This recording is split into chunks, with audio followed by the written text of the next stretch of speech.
Isso é bem interessante, né, Cláudia, assim, porque existe empiricamente uma regra de que aquilo que você decide agora você não pode mudar, né? E eu costumo brincar, se vocês me mostrarem onde está escrito isso, eu vou ficar grato, né? Assim, me diz qual é a regra que está dito isso, né? Só também não pode ficar uma coisa muito solta, porque senão começa um, sai outro, faz outra, e o adolescente acaba não se encaminhando. Então, sem dúvidas, as aptidões, a vocação, o desejo desse adolescente, ele precisa ser valorizado para que se possa dar essa ajuda, né? E eu vejo muitas vezes pais, cada vez mais jovens também, entrando nessa ansiedade de querer decidir, né? Assim, não, mas nós temos aqui toda uma situação onde a gente vai estar trabalhando, onde tem uma família que tem todo um planejamento, ou médicos, ou dentistas, ou advogados, não importa. Então, assim, aquela coisa do direcionamento já para a profissão familiar e não para a profissão da sua vocação que o adolescente ele vai buscar. Então é muito importante que essa família dê essa oportunidade a esse adolescente e se dê a oportunidade enquanto família também para poder lidar com isso, né? Para poder saber ressaltar essas qualidades, essas coisas boas que esse adolescente tem, acalmar as suas ansiedades, porque é um momento de bastante angústia para todo mundo. Então, se isso a gente conseguir equilibrar, sem dúvida nenhuma, a gente vai ter um adolescente feliz e uma família calma. O que a gente tem que saber é que tudo tem o seu tempo de maturação, né? Esse adolescente tem um tempo de maturidade para poder chegar a uma escolha.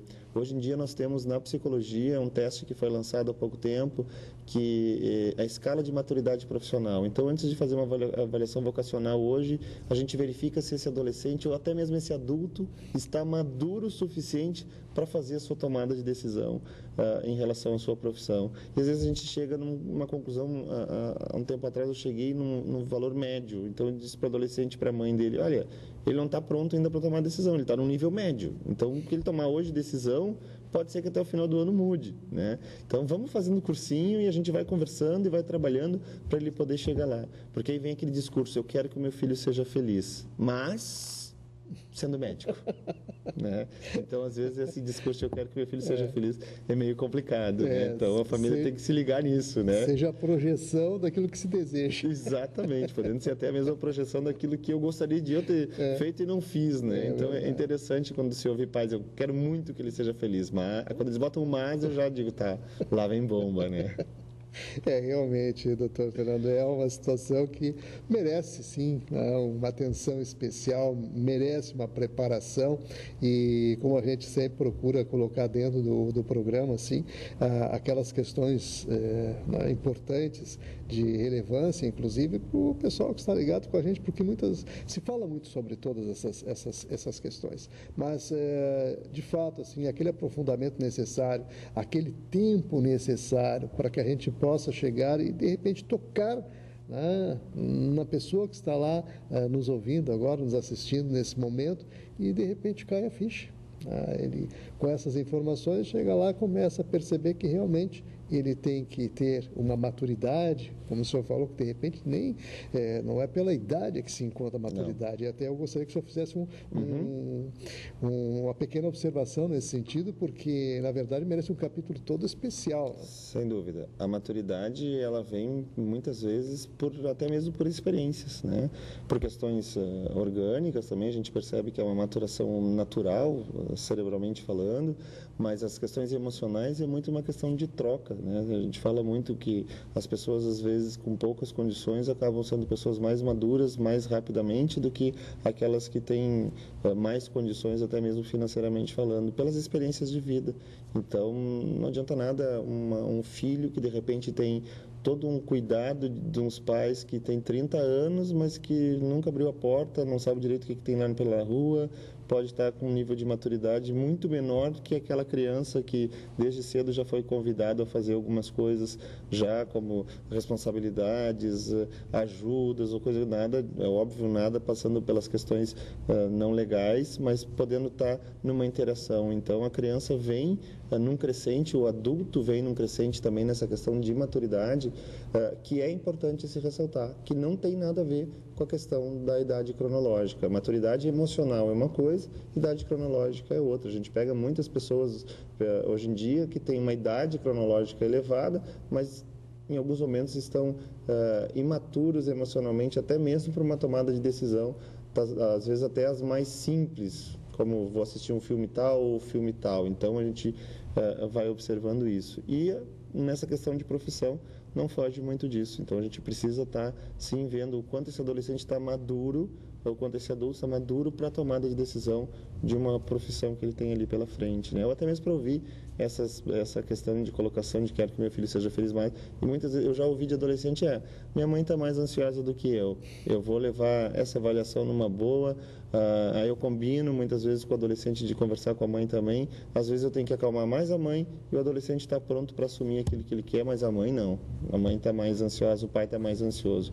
Então você vai criando isso e aí você vai ver assim, aí você pergunta para uma mãe que está com um adolescente de 19 anos, essa mãe tem 41, 42, é uma pessoa extremamente jovem também, então aí você vai desenvolvendo tudo aquilo que você precisa para que os dois levem numa boa. Então, sem dúvida nenhuma, essa questão da maturidade, ela é construída principalmente com as questões das experiências emocionais, das experiências pessoais e individuais.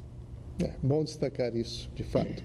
Então, estamos aqui conversando, doutor Fernando Elias José, né, que mais uma vez nos gratifica aqui com a sua presença dentro do programa e trazendo sempre informações de relevância e, em particular, naquelas questões, né, que realmente tem a ver aí com a decisão.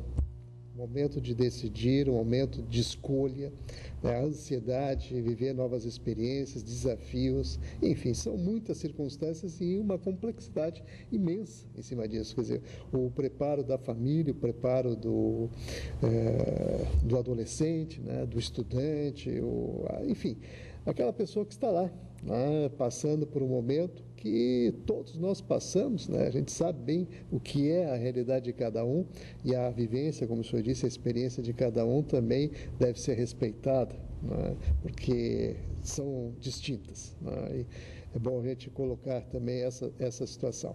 Então, doutor Fernando, eu gostaria agora, nos minutos finais aqui da nossa entrevista, das suas considerações e aquelas dicas, né, para o pessoal que está se preparando para prestar vestibular, para escolher uma profissão, para a família que está lá também, né, com as suas ansiedades, com seus desejos latentes, né, tentando também influenciar. Primeira coisa eu diria assim, não se enganem com seus filhos, seus familiares. Aquele adolescente ele pode estar quietinho, mas ele pode ser uma grande usina de energia, de preocupações. Então, assim, de repente eu fico ansioso porque eu não estou vendo o movimento do meu filho, então, ou da minha filha, ou seja, de quem for. Respeita esse momento desse adolescente, né? Que ele vai chegar ao ponto de poder sentar e conversar. Então, é fundamental para qualquer tipo de escolha, informação, né? O máximo de informações sobre profissões, sobre universidades, sobre cursos que a pessoa quer fazer. Da mesma maneira que eu sempre digo que papel e caneta são extremamente essenciais e aliados no processo de psicoterapia cognitivo-comportamental, porque o adolescente pode listar os pontos fortes, os pontos negativos e positivos da profissão que ele julga importante, da profissão que ele quer, de repente, fazer. Então, na medida em que ele está colocando no papel, ele vai ter condições mais para frente de tomar essa decisão. Da mesma maneira que, quando isso está escrito, ele também vai discutir com essa família, com esses pais, sobre isso que ele está buscando. A partir disso, ele vai fazer um bom planejamento, uma boa orientação nesse sentido de estudo. Quem está estudando ainda no ensino médio vai ter um horário de aula, o outro horário ele vai estar utilizando para estudar, para poder prestar um vestibular, um concurso, seja o que for. Então, se ele tiver uma boa organização, um bom planejamento, saber que nem todos os dias são dias excelentes na vida de todo mundo. Então, eu estudei hoje uma carga horária super boa, amanhã eu não consegui, não se desespere, né? Compense um dia pelo outro. Eu costumo dizer que um dia da caça, outro do caçador, né? As pessoas, elas atingem os seus objetivos se mantiverem um ritmo para que isso para que isso aconteça, próximo de um equilíbrio entre sono, alimentação, estudo, lazer. E o quanto mais ele tiver focado e direcionado, mais tranquilo ele vai chegar nos objetivos dele. Realmente, Vamos agradecer mais uma vez pela participação, Dr. Fernando Elias José, né, psicólogo especialista em cognição humana e, claro, dando foco especial a essas questões que são presentes, né, na vida de cada um de nós.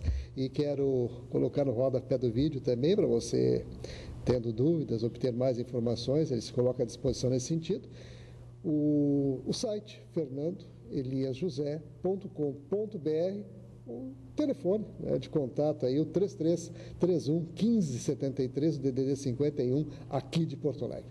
Então, você que está ligado com a gente, fica aquele convite especial para manter a sintonia, que num instante só a gente volta.